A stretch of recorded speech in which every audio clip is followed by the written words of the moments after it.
testosterone boosters, test boosters, those little fake things that Greg Douchet and that sell, versus prescription testosterone from your doctor. Which works best?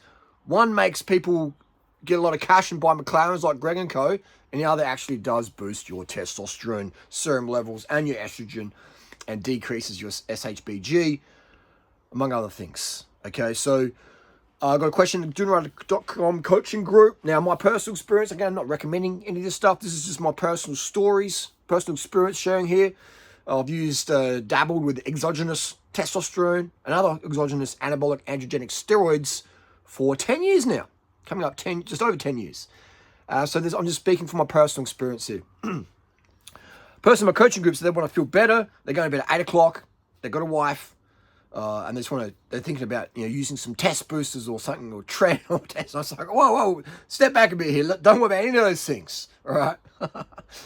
We always want to do some blood tests first. All right. Because this person just wants to feel better. There's so many ways to feel better without throwing in some exogenous hormones in there. You know what I mean? Like, you don't want to start playing with the hormones exogenously just to feel better, when you could get the feel better things from doing other things, like working in a job you're passionate about. All right. I don't need testosterone. I don't need a pin test like Joe Rogan does. All right. Joe Rogan needs it. I don't. For me, it's more experimental and, just documenting things. I don't need it. All right. When I don't use any test, I still feel fucking amazing. All right. So my weight just drops a lot when I'm natty. I get to, very, very lean levels again. You can just tell. And when I'm on the test, higher dosages, boom, 85 kilos, no test, about 59 kilos, 63 kilos, 64 kilos. Okay, so it's about 20 kilo difference. So the testosterone will make you gain a lot of weight, which a lot of people don't want. Most people thinking, if I do testosterone, I'm going to get lean and shredded. And that is so far from the truth. Most people who use exogenous testosterone puff up like a water bag. Why? Because they got so much estrogen in their diet. They're eating chickens and drinking milk and all sorts of estrogenic foods. All right. And then they throw in the testosterone. So the estrogen is aromatizing, and then the estrogen levels go up heaps, which is not always a bad thing. But in terms of weight gain, boom, estrogen drives your weight up. Testosterone drives your weight up. Okay. So when your estrogen comes down, your test comes down, your weight also comes down. A lot of people don't understand that. So, and then they're like, my estrogen's up now. I need to take an estrogen blocker, which I've never, ever taken. Right? I never had to, never needed to. I think if you're taking estrogen blockers, you are using too much test, or your diet is just too high in estrogen. Go vegan. Do my dietary recommendations. I've ran 1,000 grams, a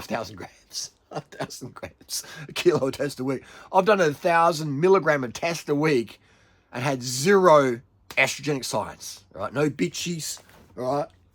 Lean. I stayed lean and dry on that. So with zero AIs or blockers or whatever you're calling it. I think those things just aren't healthy. Estrogen's a very important hormone, all right? It's very important for your heart health, your joint health, your eyes, your brain, etc. So crushing estrogen, in my opinion, I don't know.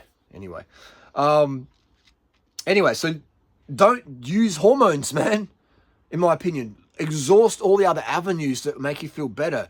So my question would be to this person, are you working in a job where you're stoked every fucking day? All right, you're stoked every day to start your job and crank it out all day, all night without needing any stims.